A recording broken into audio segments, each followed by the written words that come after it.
Welcome to the Elevate Podcast, your resource for all things business, brand, and leadership. We are excited you have decided to join us today. Hey guys, welcome back to the Elevate Podcast. I am Robert Kalin here with Mike Newen. Hey everybody, Tony Frasconi. Good to be back with you. You guys back in the studio. Super excited. We got a great conversation today. Mike, I'm gonna toss it over to you in just a second. But I just want to remind all our viewers, all our listeners out there that are on a leadership journey, that are doing amazing things. You guys, you are doing hard stuff, and I'm proud of you. Keep going. Keep doing the hard things. Like we talked about in our last episode, stay consistent, be disciplined, one step at a time. Mike, what do we got going on today? Well, it feels sometimes like it's hard to define what are those things people need. What do they need as leaders? And today I was reading this article from Inc. magazine, and it was titled, see if I can pull the title up here. I believe it was titled "The 7 Things or 7 Keys to Leadership for New Leaders." And so I'm just going to hit these 7 for you so you can kind of make little notes on your sheet if you're taking some notes. The first one they have was decisiveness. Mike, I'm sorry, just to cut you off for a second. Did you say Inc. magazine? Inc. magazine, yeah. Is that my favorite tattoo magazine? Because I got tattoos and stuff. I didn't know you read about tattoos. With a C and not a K. Oh, okay. And a period after the Inc. There you go. That's just an age thing, Tony. But hey, the first one is, and this is what I love about this, is decisiveness. We're always deciding what to do. But good leaders, they make tough calls. And sometimes we struggle, I think, with having to make some of those tough calls at times.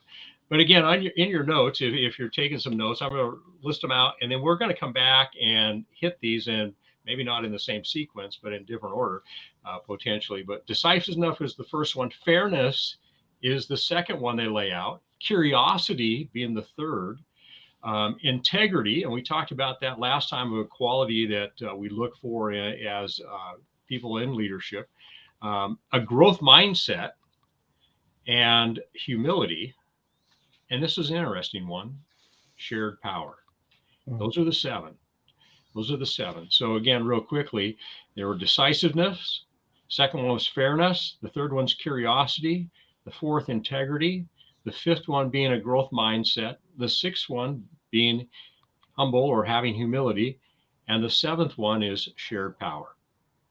So when I read those off to you guys, which one jumped out to you as something that is one that maybe you say, yeah, that's right on, or maybe, hey, I'm not sure where that one falls for me? Yeah. Go ahead, Robert. So I would say growth mindset, absolutely huge. Because that's, as my heart, personal development is huge, way different than self-help. And as we decide in our minds to grow, right, to know that things can be different, that things can change, and if things need to change, it starts with me. Growth mindset has changed my life in a huge way. Either hearing, that's the train that goes through Robert's office from time to time. Right here. Yep. And I think with the growth mindset thing, it's one thing for me to have a growth mindset. It's another one for me to have a growth mindset about the people who work with me. And so I think that's one of the things they're talking about in this article, was about how do you create opportunities for your team to grow? Are they just showing up to work, or do you have, as one client that I was working with, he said every week we spend 2 hours working towards whatever our goals are together. And so many times we just have our employees come to work. They come in at 8, they leave at 5. Maybe there's an opportunity if they want to, but we don't have a plan to help them grow. And I think that plan to help them grow is really key about that. Tony, anything you'd add about growth mindset? Yeah, I think I'm trying to remember. I don't think we've talked much about what a growth mindset is on the show. Am I right? Have we done any episodes? Right, Yeah. Yeah, I mean, because I mean, to me, all of these things, of course, are you can have a whole show just about each one of these topics. But to me, growth mindset is one that gets thrown around a ton. Everyone you talk to, they're like, "Oh yeah, I got to Mhm. have a growth mindset." Um, but what does that really mean? And I think to me, it is definitely a factor, but I just want it to really mean something more than just like a coin phrase, like "oh, you got to have a growth mindset," or you know what I mean. I feel Yeah. like it's one of those phrases that just I want it to have meaning, and so for me. I want to continue to learn more about growth mindset and what it really means. I think there's in the education world, which is what Mike and I we've got years in the bank. The growth mindset by Carol Dweck, the researcher out of Stanford, is a huge book that changed the landscape in how we look at education and how we teach and train our teachers to lead students. And that kind of has infiltrated, that theology has infiltrated into business and so I'm just still curious on how it applies in all things business, brand, and leadership, because of my background, and I think I'm just yeah, I'm just I just want to learn more. Yeah. So part of it, I think, is about having a plan. It may not be something that you have written down, and it would be good if you were able to write it down, but having a plan about where you want to be a year from now, or do you even think about where you want to be, 6 months from now? And so it's easy for us to set goals in some ways. It's much more harder to have the consistency to implement those goals over time. Mm. And so a growth mindset to me really is about, um, all right, do I have a mission every day of learning something new? Mm. And then not only learning, but then how does it apply?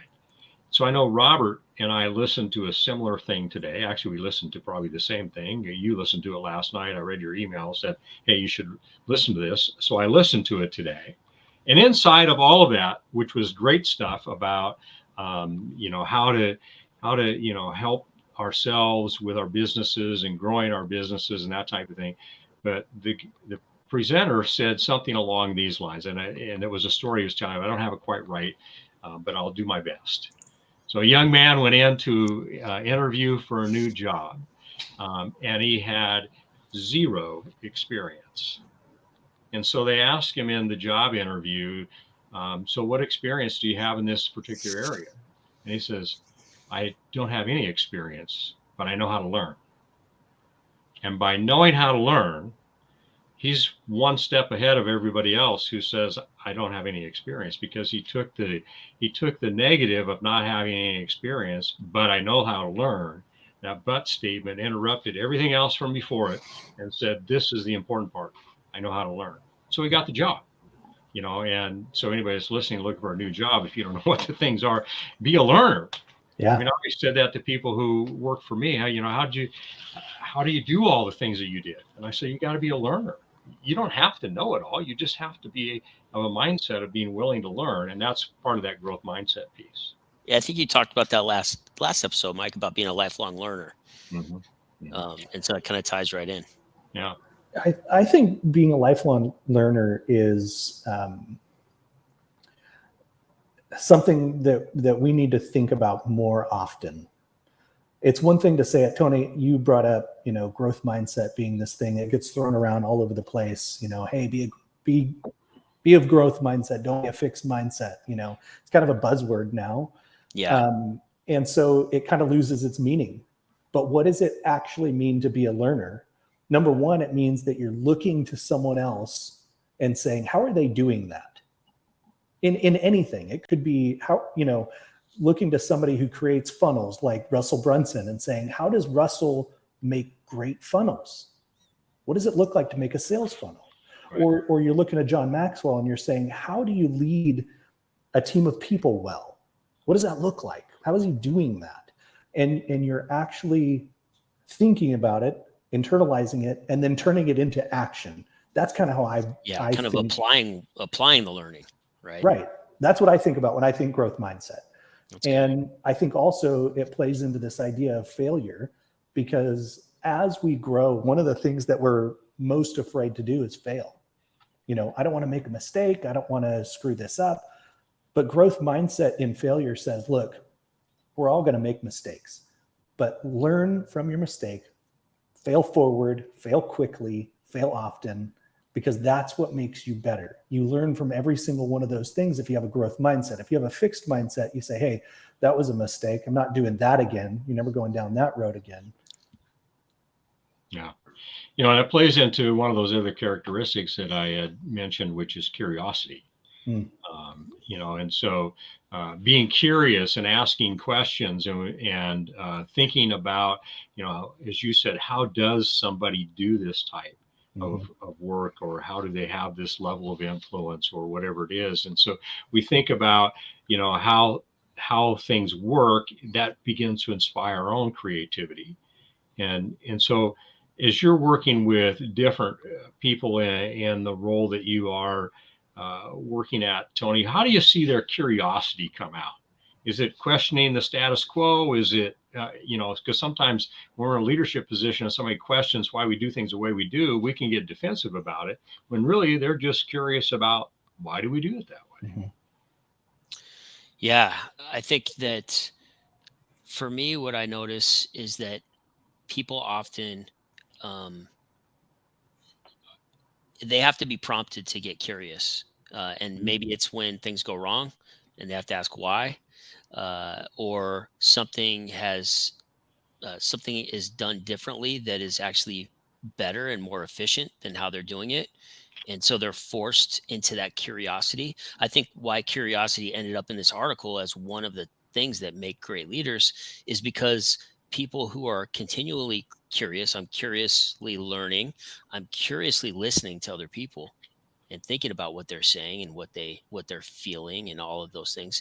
So it's not just curiosity about one thing, but it's almost like a lifestyle. It's a leadership style that invokes this idea of leadership across all areas. And so I think what I've seen a lot in coming out of the HR world, right, is people getting curious because they have to, right? Or if I was a teacher or a principal, people being curious because I'm almost like forcing them to. I'm saying, hey, you have to learn this, right? Mm-hmm. This is the state test. You got to learn this. Or a teacher that, hey, this is what our district says are the standards that our teacher's going to teach by.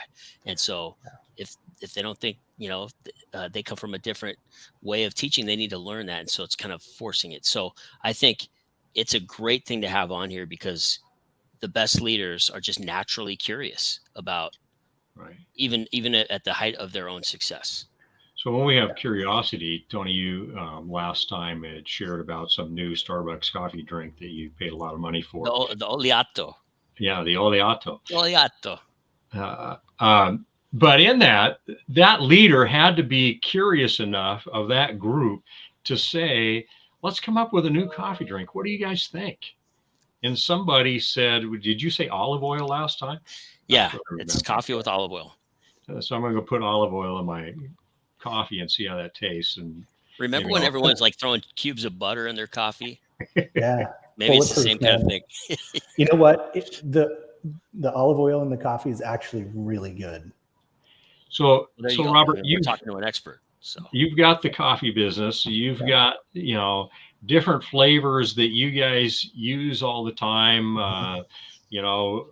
What as leading elements and the things there, how do you allow your employees the input into what's going on? And because you're not there all the time to know. Yeah, it's good. So we actually have like innovation times where we test things out, try new things.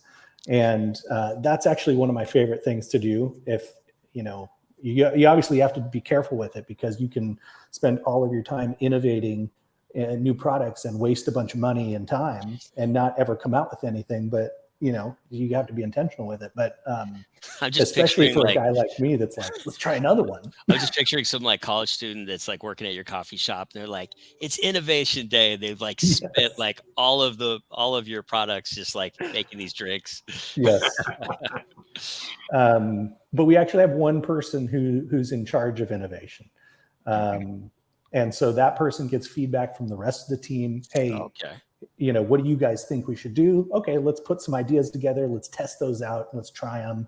And the ones that make it through get tried by the team, and then move forward into actual products to customers in that way. So not only are you curious, but you've got a process to create revenue off of your curiosity about what's going to work. And as Tony has said before about, he didn't use this word, but not getting stale in the work that you do.